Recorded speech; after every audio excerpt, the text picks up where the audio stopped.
Hi, my name is Sebastien Menanteau and I will present the work I conducted with my colleague Romain Lemaire on the extension and validation of an optimization procedure aimed at parameterizing a refined model for the simulation of laser-induced incandescence of soot at different excitation wavelengths.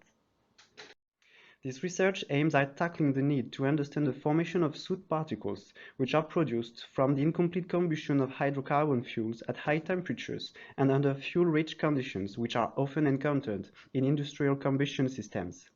As soot is known to have harmful effects on human health and environment, it is thus of major importance to control its emission and understand how such a pollutant is formed. For this specific purpose, optical diagnostics are very interesting since they allow in situ measurements to be carried out while offering high spatial and temporal resolutions. Laser-induced incandescence is one of them and has proven to be one of the most powerful techniques, allowing measuring the soot volume fraction and inferring information on soot size in environments such as flames and at the exhaust of combustion devices. A presentation of the LRI technique is illustrated here.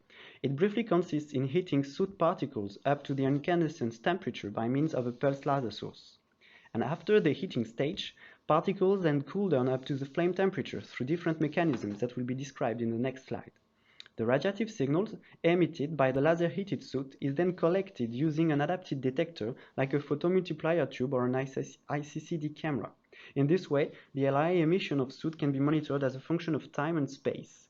Besides, and since the LI signals are proportional to the soot volume fraction within the probe medium, the collected radiation can be used to infer soot concentrations or to derive information regarding soot properties, including optical ones. And the correct interpretation of LI measurements, however, requires a firm knowledge of the absorption function of soot, whose value is known to be wavelength dependent and differs from a study to another, depending on parameters such as the soot maturation stage, for instance. For mature soot, a consensus emerges regarding the value of the absorption function, which is likely to be compressed between 0.2 and 0.4 in the visible spectrum, although rather important uncertainty of about a factor 2 has still to be considered.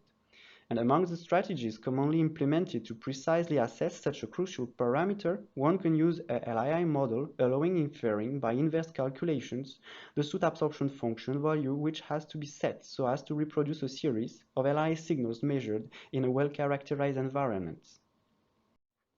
As far as LII models are concerned, the usual approach consists in solving a set of coupled heat and mass balance equations, accounting for the physical mechanisms undergone by the soot particles during their heating and subsequent cooling. One of the most comprehensive formulations of LI model has been proposed by Michelson, and based on physical considerations, this model depicts the laser energy absorbed by the soot, which leads to a variation of its internal energy rates by different thermal and non-thermal sublimation processes, radiation, soot annealing that occurs at high temperature, mostly due to a reordering of the carbon atom in the soot to form a more graphitic-like structure, oxidation of the soot particles by the oxygen atoms present in the surrounding, ion ejection from the soot surface due to thermal effects, and heat conduction between the particle and the surrounding gas molecules. And furthermore, and due to both sublimation and oxidation processes, soot particles also lose mass during the laser-induced incandescence process. Once established, the heat and mass balance equations allows obtaining the soot temperature and size, which are used to calculate the LI signal using a Planck function. Finally, LI signal can be assessed by taking into account the spatial distribution of the laser energy, as well as other experimental parameters, such as the spectral efficiency of the detection chain. Apart from this refined theoretical approach, some contributions brought insightful findings concerning the most relevant options to be considered. For example, instead of considering that soot aggregates are composed of non-interacting primary particles, as usually done in most of LI models, Yon and co-workers propose a corrective factor, allowing considering the internal multiple scattering within aggregates. And besides, Liu and co-workers proposed a corrective factor so as to consider the shielding effect of aggregated primary particles to compute the conductive cooling rate. More recently, we successfully implemented a comprehensive refined LRI model and proposed a two-step optimization procedure in order to fully parameterize it. Such an original approach allowed perfectly reproducing LI signals measured with a 1064 nanometer laser excitation source in a turbulent flame of diesel at different heights above the burner and different laser fluencies. And as a continuation of this research, the present study aims at parameterizing this LI model in order to simulate signals collected using a laser source operating at 532 nanometer, estimating the consistency of the absorption function derived by inverse calculation, and evaluating the influence of the aggregate size on the estimated value. So the presentation will be divided as follows. First, a brief overview of the experimental setup will be proposed. Then the LI models implemented will be presented. Results will then be discussed by comparing the experimental LI signals and the numerically obtained ones, which will finally bring us to the conclusion. As far as the experimental setup is concerned, a McKenna hybrid flat flame burner has been used, with a central tube allowing the introduction of a direct injection high-efficiency nebulizer for the atomization of the liquid fuel. The fuel investigated here is the low-sulfur diesel that ignites when passing through the hot gases of a lean premixed methane-air flat flame. The operating conditions which have been set are further recalled here. This results in the generation of a turbulent diesel flame of 18 cm with a peak soot concentration that has been measured at 92 mm above the burner. In order to study mature soot and avoid any interference with signal originating from PAH, which can fluoresce upon visible excitation, LI measurements have been performed at 110 mm above the burner, where no PAH can be detected. And specific measurements also allowed obtaining information such as the soot aggregate size, the primary particle size distribution, and the flame temperature, which are required for the calculation purposes. As for the LI setup, a Nd:YAG laser operating at 1064 nanometer has been used and equipped with a frequency doubling crystal to generate the first harmonic at 532 nanometer. The time-resolved LI signals have been imaged perpendicularly to the laser propagation direction and recording using a photomultiplier tube. The spatial and temporal characteristics of the laser beam have also been monitored to be considered in the model so that it can perfectly reproduce the experimental operating conditions. And the time-resolved LI signals have thus been obtained at different laser fluencies, leading to obtain the following LI time decays and LI fluence curve. As far as the LI model is concerned, the one previously developed and validated for a 1064 nanometer laser source has been used. It leads to solve a set of coupled differential equations depicting the variation of the soot internal energy and mass as a function of time by considering mechanisms standing for particle heating by absorption, leading to the photodesorption of C2 clusters, as well as the possibility to enable the internal multiple scattering proposed by Yon and coworkers. Thermal sublimation and non-thermal photodesorption of carbon clusters from the particle surface, radiation, annealing, oxidation, thermionic emission, conduction, whose expression integrates a corrective factor so as to account for the shielding effects within the soot aggregate. And due to both sublimation and oxidation processes, the soot is also expected to experience mass loss. Once established, the heat and mass balance equations allows obtaining the soot temperature and size, which are used to calculate the LI signal using a Planck function. The values of the parameters integrated within the governing equations of the LI model have been set as reported in our previous studies, except for a few variables that must be adjusted due to the 532 nanometer excitation wavelengths used in the present study.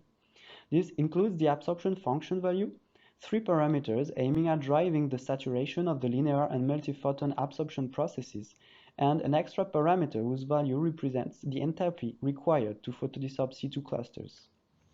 These values have not been reported yet for soot irradiated with a 532 nanometer excitation source, except in a work of Michelson and coworkers, where the following values were proposed.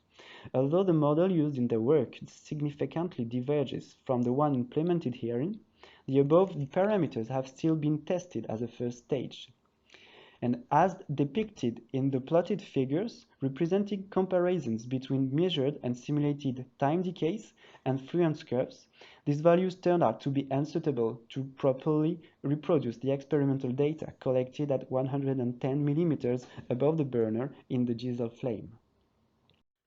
As a consequence, and following the parameterization procedure based on our previous works, a full central composite design of experiments has been first built to find suitable values for the absorption function and the cross-section for multiphoton absorption.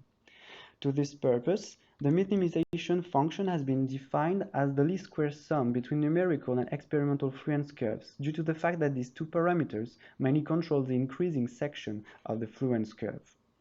And as one can see by looking at the results reporting in the response surface, this procedure led to find an optimal value for the absorption function and for the cross-section for multiphoton absorption. As a second step, a genetic algorithm has been run while defining searching intervals for each parameter. A minimization function based on a least square sum between experimental and numerical Li time decays obtained at several laser fluences has been used this time so as to take into account the energy terms driving the cooling process of the soot during Li.